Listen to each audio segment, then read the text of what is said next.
What is up, dudes? Okay, I'm gonna be straight with you right now. I'm high. It's Haiti's. Because I just got an MRI done and they gave me like a warm fuzzy pill before I had it done. Last time I freaked out, like something about the bumping, the banging, the no.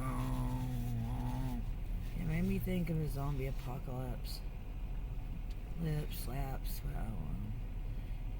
Anyways, guys, the reason why I'm doing this MRI is because if you're with me on Twitter or watch any of my videos, you know I live in chronic pain and I battle opiate addiction.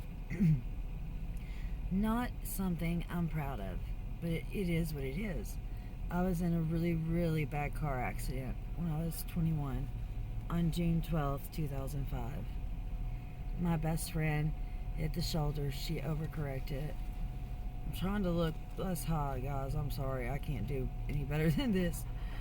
Like, they gave me a really happy pill so I wouldn't flip out again. But, okay. She overcorrects and the car starts rolling on the opposite side of the road. And, I mean, we're grown. We know what overcorrection can do. The last and the final flip, we were 10 feet in the air. We hit a tree on her side. Had we not flipped, it would have been my side. But that last flip, and it wrapped around the tree and went down. It threw my door out the back seat. Like, we had actually rolled my seat. So if I'd been wearing my seatbelt strapped to that seat, I would have been smashed under the car. Opie was hanging out the back window. Y'all, the back seat was bowed like this. You could literally sit inside this car, do like this, and touch both windows. You could stand, touch the back bumper and the front bumper at the same time. It was bad. That car was so trash, they couldn't even use the CD player out of it. Opie had severe bruising and swelling in either his C9 or C7. Severe bruising and swelling. He's paralyzed. He broke his foot and his shoulder. But he had so many complications would arise after surgery. And I'm going to be frank, I blame his mom for him dying. Because everybody knew after he had an operation, he would get sick. It would usually be staph. But she pushed for him to have that operation anyway, even though he had been throwing up. And sure enough, he drowns in his own vomit. Like, you live through that car wreck and you drown in your own vomit years later. They said initially they only thought 2 people were in the vehicle. Until they moved the mountain of hair, they said they found a hand. My hand was around my best friend. She died. You know, we were all revived, and, you know, me successfully, Opie successfully, but we lost her the final time at West Point, just outside of Searcy, just minutes away from the hospital. And it's not one of those things you'll ever forget or get over. I can recall being in the back of the ambulance.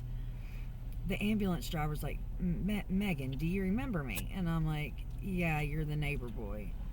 He was my great uncle who lived next door to us. It was his girlfriend's grandson. So we grew up playing together, even though, you know, he wasn't from there. And I remember 6595, you better mother calling. She's gone and he's fading fast. They said that's all I would say, is she's gone and he's fading fast. When you have a true best friend, somebody you love in your life, you'll feel it like that. So, like, after all this, I ended up on meth, like, really, really bad for, like, the next 3 years. And it finally come to a point, I called my mom, and I said, look, Mom, you're going to come get me, and you're going to put me in a, like, rehab, or your daughter's going to be dead by Christmas. Because whether accidentally or intentionally, I'm going to overdose and die. So my mom comes straight over there, picked me up, because even though I had my own home, I was crashing at my friend Shelby's because I was too cracked out to get a job and mail my freaking light bill in. that's where my journey to get clean begins. And everybody's like, oh, good for you. You're so strong. No, I was a mother. It was time for me to get right. Like, no, shouldn't have been doing it in the first place.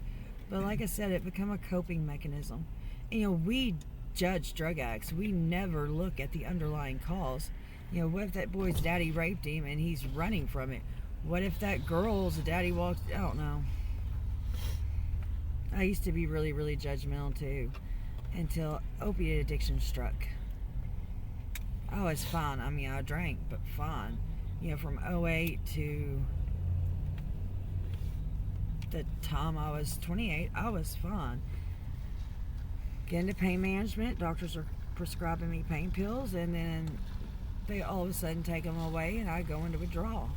Nobody told me that was coming. Here, let me show you the car I come out of.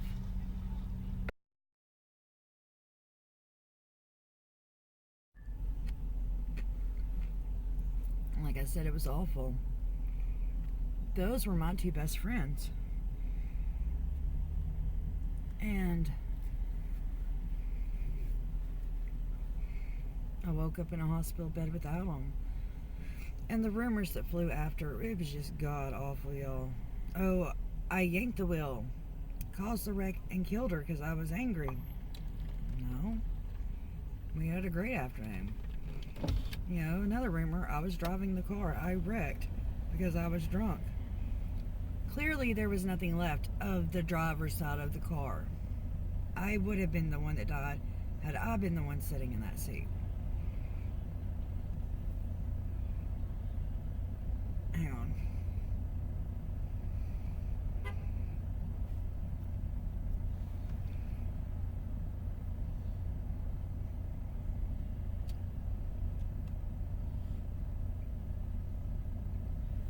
But it's like, that made it so much harder to deal with. The rumors made it so much harder. And that's a lot of where the meth addiction came in.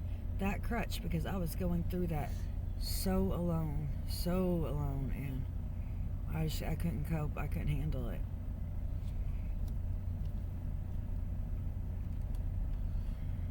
And then years later, I'm in so much pain. My face ate the windshield. I have fries in my hair.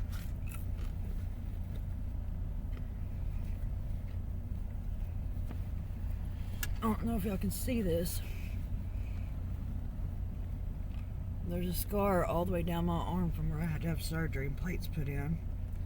I don't know if I mentioned the 4 ribs through the lung and the broken clavicle.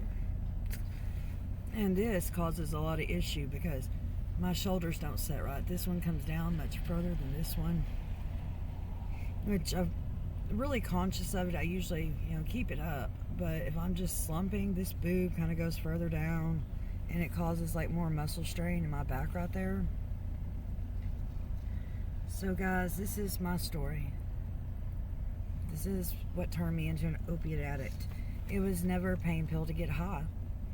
I took a pain pill and oh my gosh, all of a sudden I can get through an entire day of work and still be able to stand up after I got home and run and play in the yard with the kids like the young mother I was.